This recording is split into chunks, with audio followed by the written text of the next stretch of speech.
Hello, everybody. My name is Jeff H. Malum, and welcome to another podcast episode. It's officially an episode of the Being an Author podcast series, but to be very honest, this doesn't really have to do anything with being an author. But it has to do with literature and reading and stuff like that. As you might have seen in the title, today we're talking about academic reading. But I'm not gonna explain to you what academic reading is, or I'm not gonna give you tips and hints or whatever. No, I'm just gonna talk about my experiences and how learning how to academically read, so to say, has really changed my way of reading. And for this podcast, I have some things next to me. That is four different books.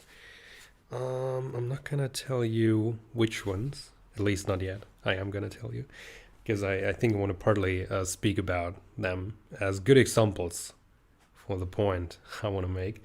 And there's also a fifth item next to me, and that is something to drink. Because I don't know why, but I have a very dry throat today. So if my voice just keeps dying, I'm very sorry in advance. But I have something to drink. It's not even closed, so I can just grab it, zip, put it back. Sorry in advance. Also, I want to mention that according to the original upload schedule, today you might have expected a lecture video on Middle English literature to go online. I'm very sorry I couldn't make it, because these lecture videos, they are by far the videos with the most work and time and blood going into them.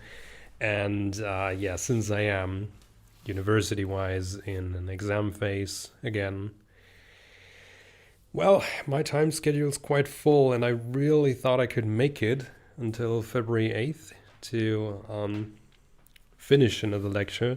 But then some doctor's appointments came up, some urgent, very annoying appointments.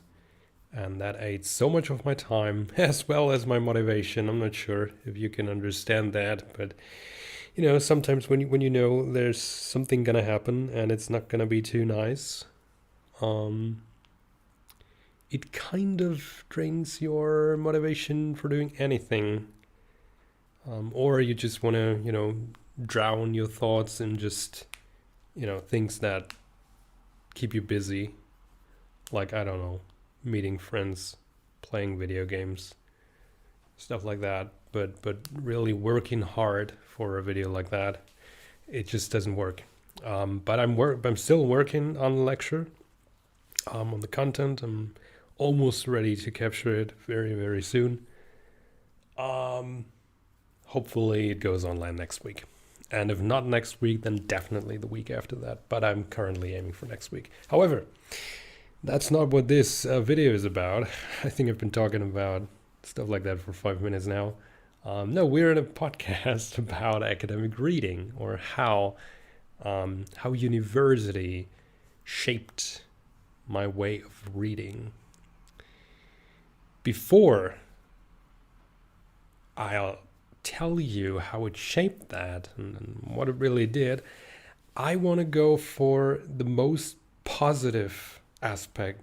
No, I think first of all I should give you some context on university. I'm just saying university, but what am I doing? Am I studying medicine? No, I'm not.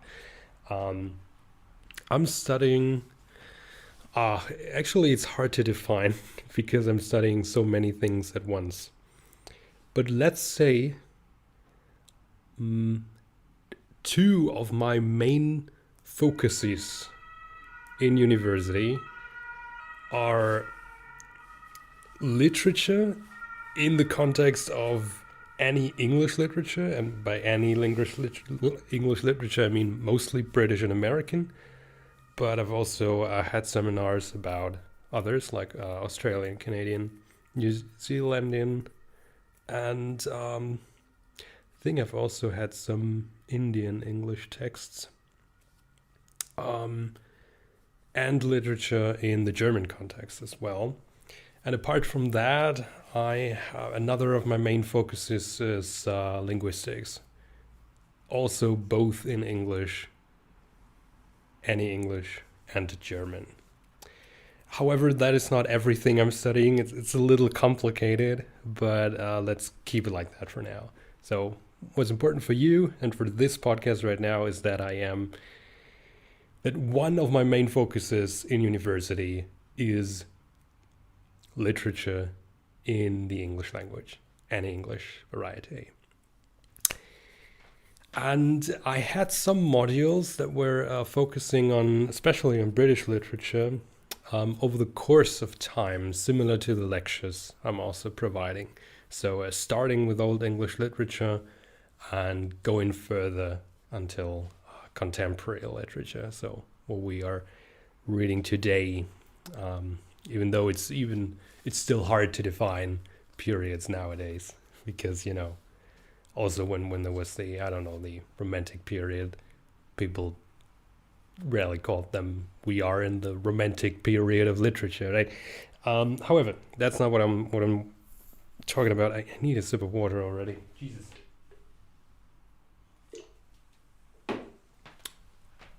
That should suffice as context for you.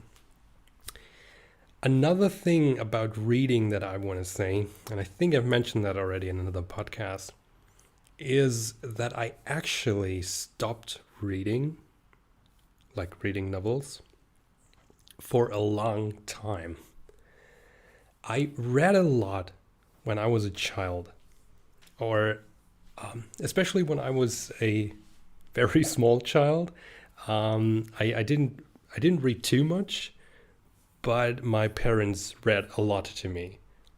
Many books I still remember, and especially my mother did this a lot, and also thick books like the first Harry Potter books, not the first, the later Harry Potter books actually, and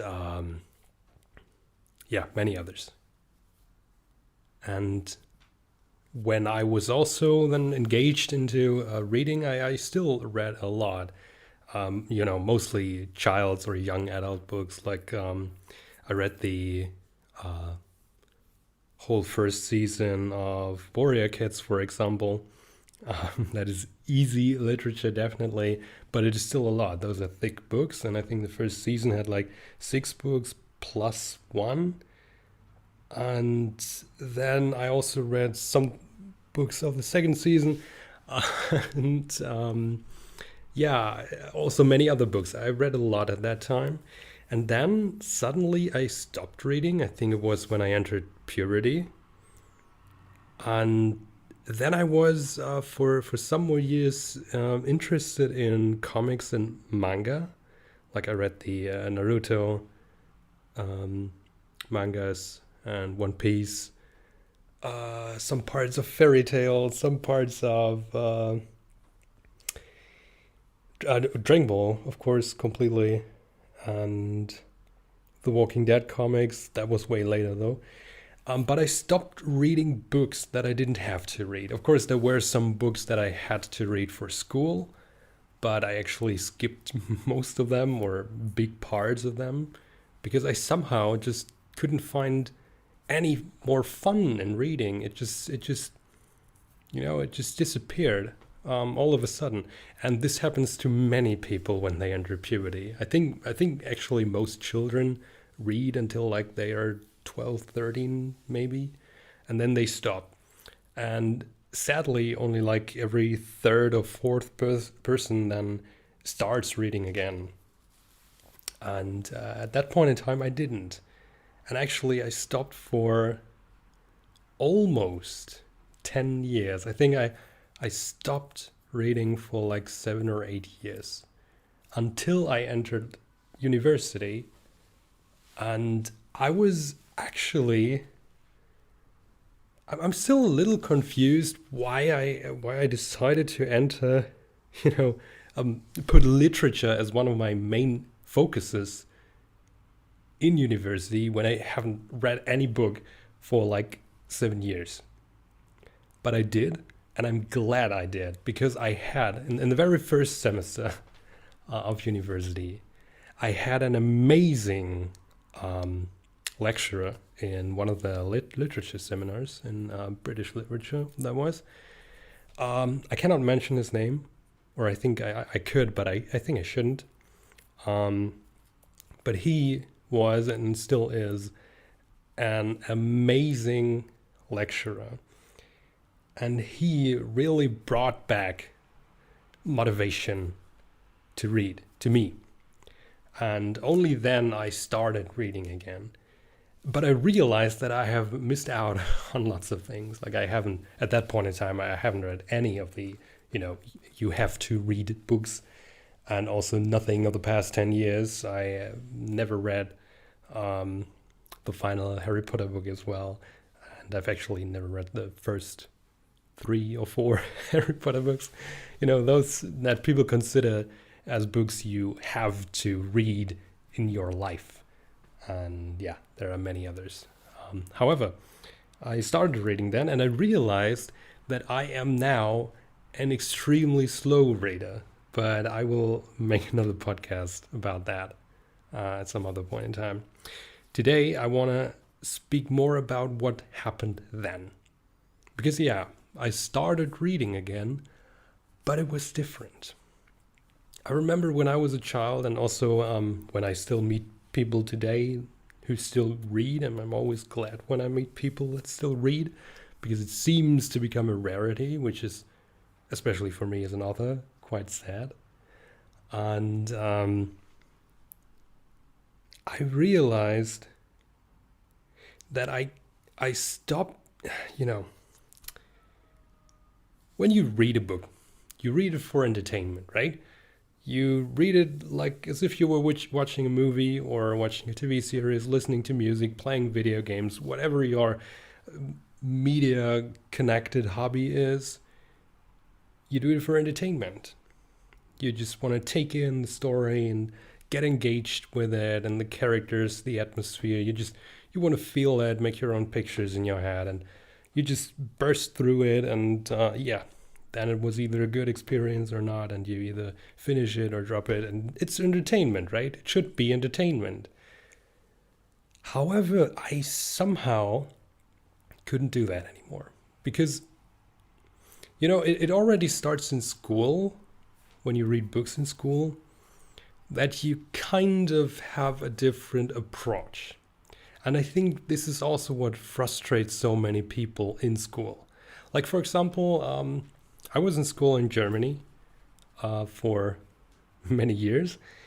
And for example, we had to read Goethe's Faust. I think you have heard of that before, Johann Wolfgang von Goethe, and the book title is Faust. But we didn't just have to read it.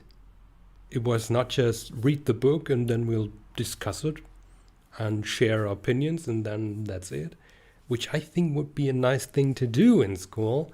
No, it was always like, read this chapter until next week and try to find all the alliterations and all the metaphors and analyze what Goethe could have meant in exactly that line. And it was like, it was a completely different approach than you had to, use when you were reading for entertainment, for pleasure.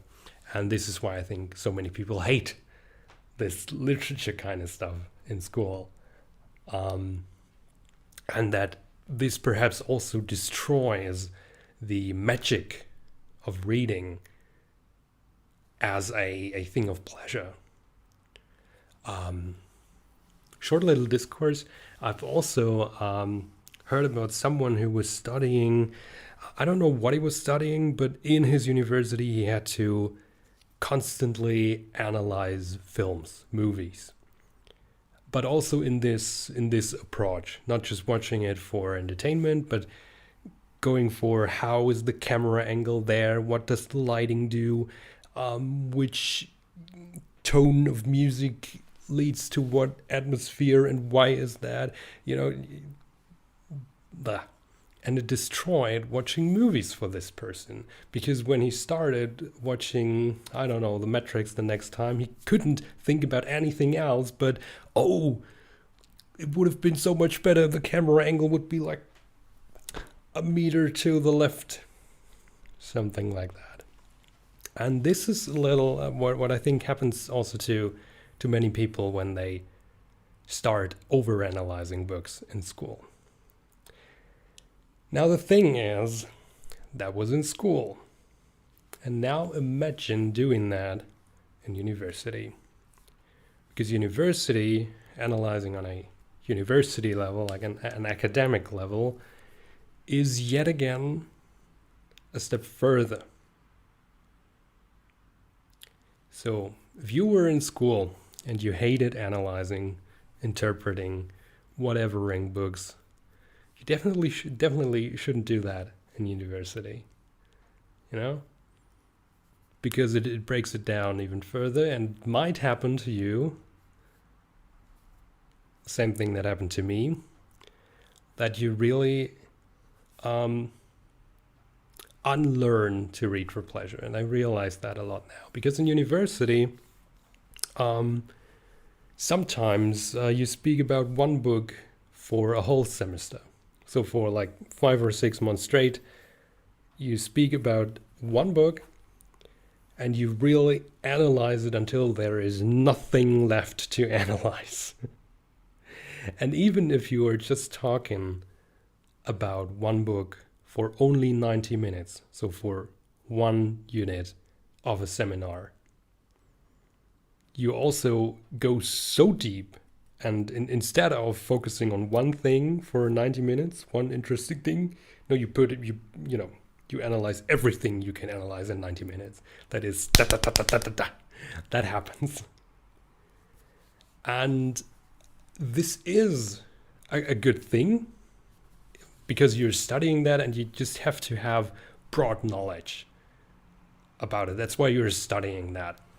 And of course, that's why sometimes quantity is quantity analysis, so to say, is a very, very effective and important approach in university. But it really changes the way that you read books. Because as I said before, when reading books for pleasure, like many people I know do, or like I did in my childhood, it was like watching a movie or playing a video game or whatever. You just go through it, take it in for what it is, to be entertained, for pleasure. And it's no longer the same for me, because when I take a book and I read it, for example, I have some examples here, right? This tiny little thing here is called Animal Farm by George Orwell. This was one of the first books that I read after I entered university, but I didn't have to read for university. I have to read lots of books for university, which is why I rarely read a book just for myself, because there's just not enough time to read another book before I have to start reading the next one.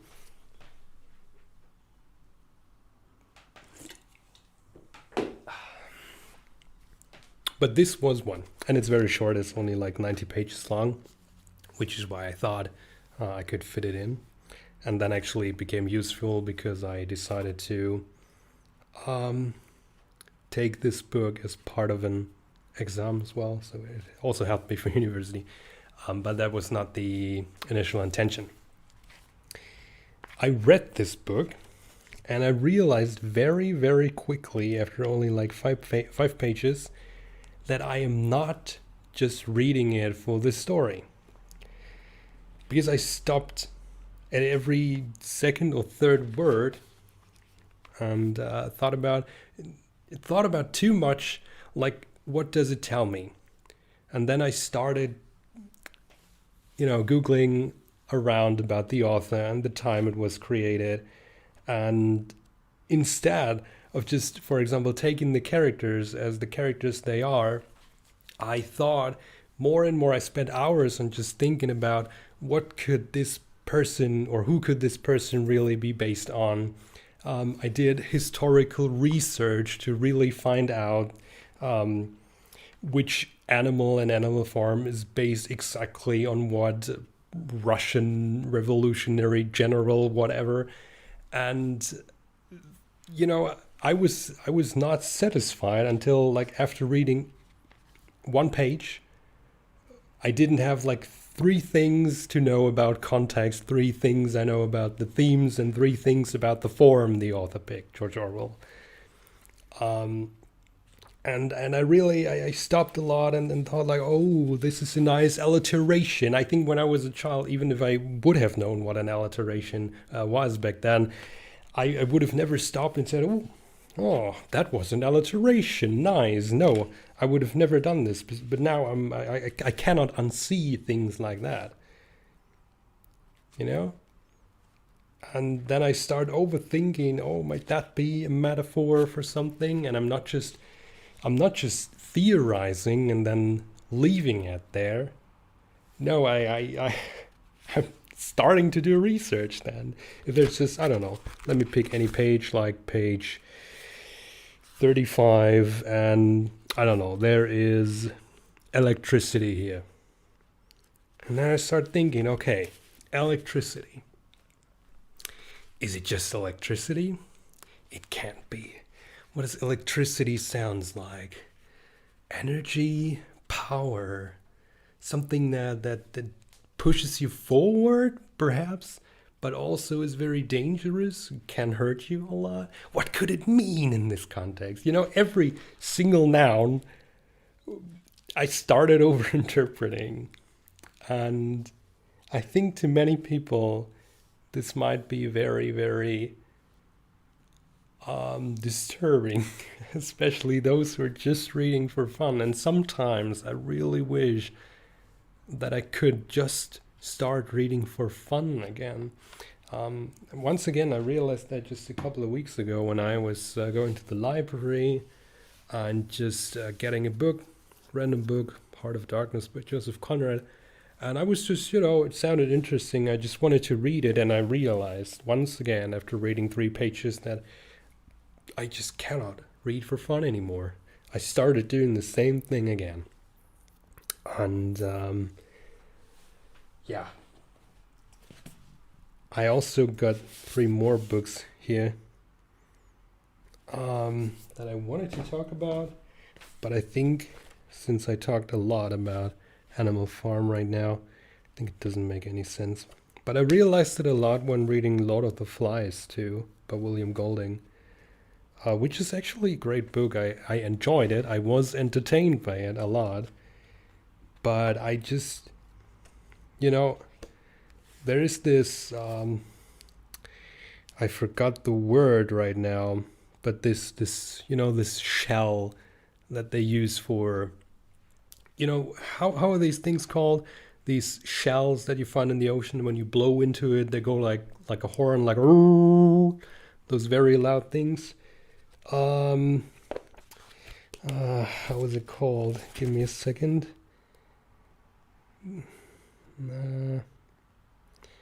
Nope, I cannot seem to find it too quickly. Yeah, but I think you know what I mean, right? A shell. I feel it. I feel the word coming up my throat. Yeah, whatever. Doesn't matter anyway. And yeah, they basically just use this thing as a kind of a way of communicating. But and I think if you read this book for entertainment, you just take it at that. But I just couldn't stop thinking that this shell thing is a metaphor for, yeah, whatever. I don't want to go into detail, but it's just impossible for me to just take things for what they are in books anymore. I'm glad I can still do this with movies, series, video games, but it's no longer possible for me to do for books. I also brought Sense and Sensibility here from the not the Victorian, the Romantic period of literature, which was one of the first books that I had to analyze in university.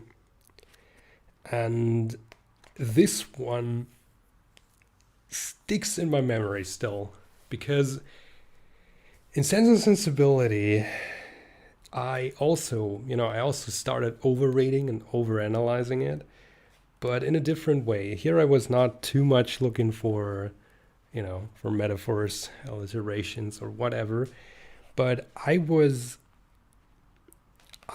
over looking for historical context. I did a lot of research on the Romantic era when I read this book. And honestly, whenever I found anything in this book that tells you something about everyday life, even if just someone goes outside to a tree, gets a horse or whatever, and I started doing some research on like what role in society did horses play, or trees outside in the garden, or a garden? Was it so common to have like this own free garden, whatever? And I overread it historically, which also kind of destroyed this book for me. I don't know, because I think Sense and Sensibility is a great book from the Romantic era, but I don't know. I had this too. I think I read this book more as a record of history and context rather than a fictional story, and I think if you do read a book for pleasure, this isn't what should happen. One last example. I have a fourth book here, and this is the proof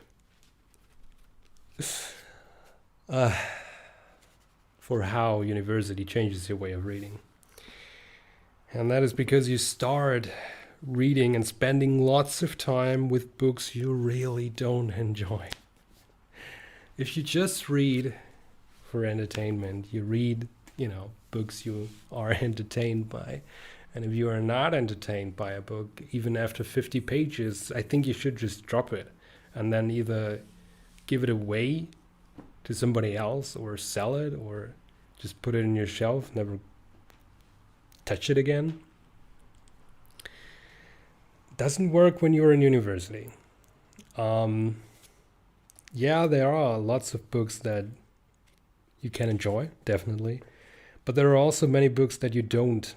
But since it's so important for you to have broad knowledge of very important books, very important authors, very period defining authors as well, then you also need to have broad knowledge about this. You cannot just skip it. It just doesn't work, because at the end you should have a picture of the whole and how everything changed everything and what everything means in every regard, so to speak. And this forced me, for example, once again to read William Shakespeare and Hamlet. And really, I said this in another podcast already, and I'm sorry for all of you who think that Shakespeare is the most important, most influential, and best artful author there ever was in the British context. I disagree. I really, really, really, really hate all of his books that I've read so far. I have to say I have not read Macbeth and not King Lear, and those two are often considered the best. But if I think about, for example, A Midsummer Night's Dream or Hamlet, I really get disgusted, because I hate the way that Shakespeare writes. I hate his stories. I hate everything about him and his texts.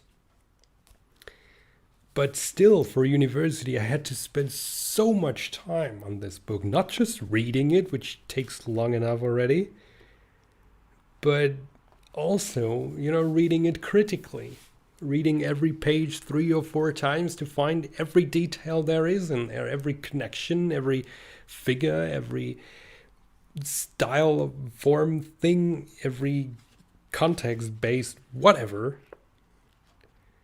because you need this broad knowledge for other things, to understand other things, and also to understand the minds of the Renaissance era, for example. Renaissance is basically the literary period that Shakespeare wrote his books in.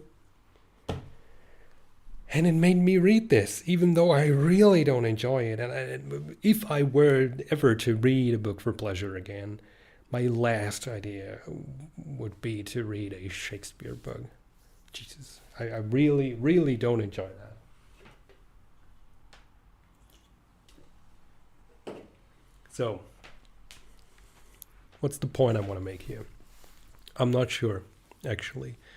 You have to know when I start capturing a podcast or when I plan a podcast, then I somehow think of one topic that I want to talk about and I write it down. Like, for example, today was like, I think I want to speak about academic reading, how it changed my way of reading. And then I just click capture, and then here we go, and here we are. I just picked some random books from my shelf that I thought would represent it very well, and then I connected to my memories of when I realized how this has actually changed. But the point I want to make is, but I already said that it takes me a long while to read a book because I cannot stop overanalyzing it. And sometimes I'm very happy about this because actually this is the direction. First of all, this is the direction I want to go into job-wise. So to say, I don't want to give away too much about that for private reasons, but basically this is what I'm going to do for quite a while now in my life, for quite some years to come, I think. And I'm glad that this is no longer a struggle, because I remember when I was in school and we were, for example, analyzing Faust or Der Schimmelreiter, or whatever. We mostly analyzed German books. I hated it back then, and I thought I would never. And I was frustrated back then. Why would you do that? And now I'm happy that actually this became fun for me. Because nowadays it is fun to me to read books academically and in this way. I don't know why, but it feels good to me. And I know, once again, that it disturbs other people who just read for entertainment and for pleasure. But it is the way I read, and I enjoy it that way. But there are so many negative aspects about it. As I said before, that I just cannot read just for entertainment. I cannot just open a book and just take in the story and then put it away and then next book. Doesn't work. And second, that it takes so much longer. For example, Heart of Darkness. I told you about that I grabbed it from the library just a couple of weeks ago, and it is just like Animal Farm. It's only like 90 to 100 pages long, very, very short novel. But whenever I start reading and I read for an hour, I only finish like 3 or 4 pages because I can't just start reading and then keep going, and then stop. I have to stop constantly in between to sort my thoughts, to do research, to think about things and read passages sometimes 3 or 4 times in a row.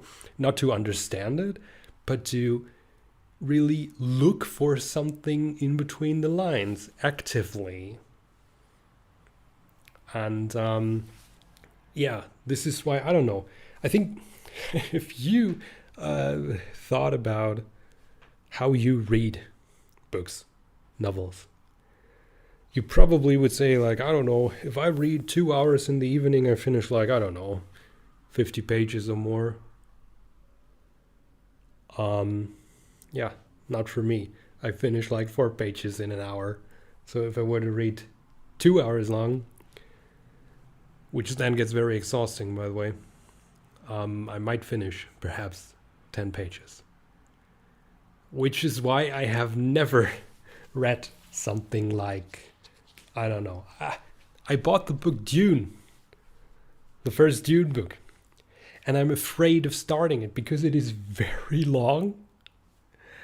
And wait a second.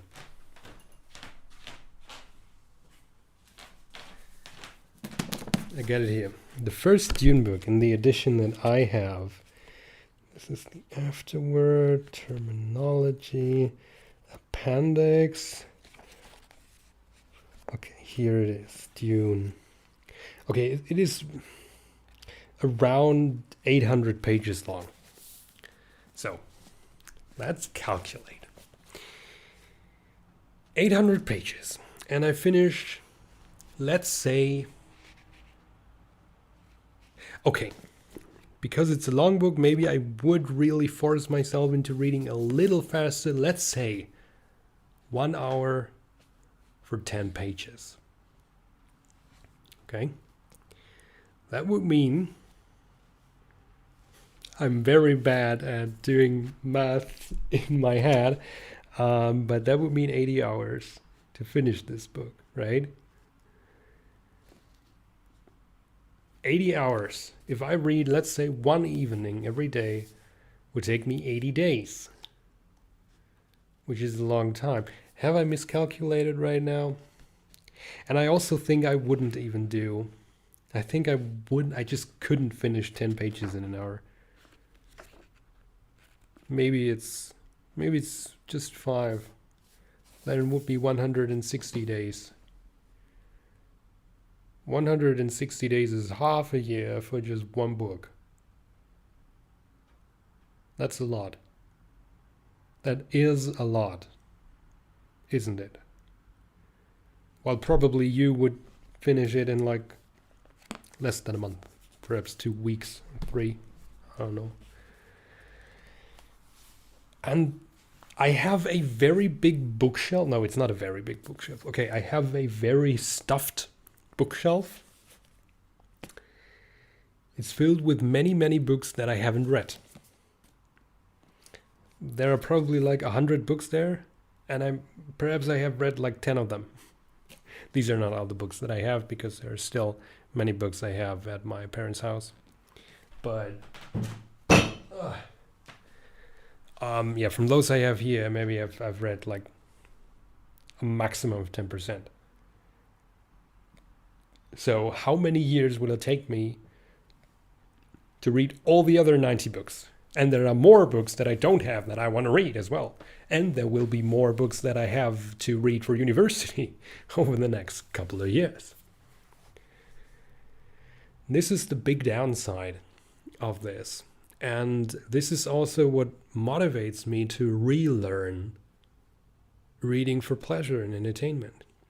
But right now I'm a little stuck because I don't know how I could do this.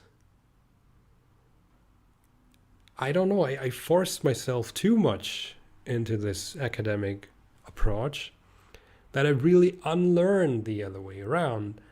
And I do not know how to get it back. I think this is not the fault of university. Not at all.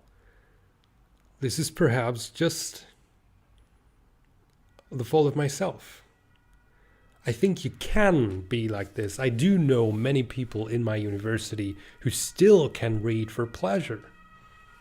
And I envy them, and I don't know how they do this because I can't anymore, just like that. But I also do know others in my university who feel the same way I do. good friend Kilian, for example. We had this conversation, and then I talked to him about how much I love books in the Victorian age. That is my absolute favorite period of British literature. And he was like, yeah, I agree, because of this and that technical term. So not because the stories are so cool and dark and interesting. No, it's because there are these rhetorical figures and those contextual things that you really see in between these and those lines of every book of this and that author. This is the conversations we have then. And he completely agrees to me that he never reads for pleasure, but always academically. And I'm wondering sometimes, isn't that sad? But at the same time, isn't that cool? And then, yeah, that's the big thing. I want to read for pleasure again, but I actually love academic reading so much as well. Maybe I just have to learn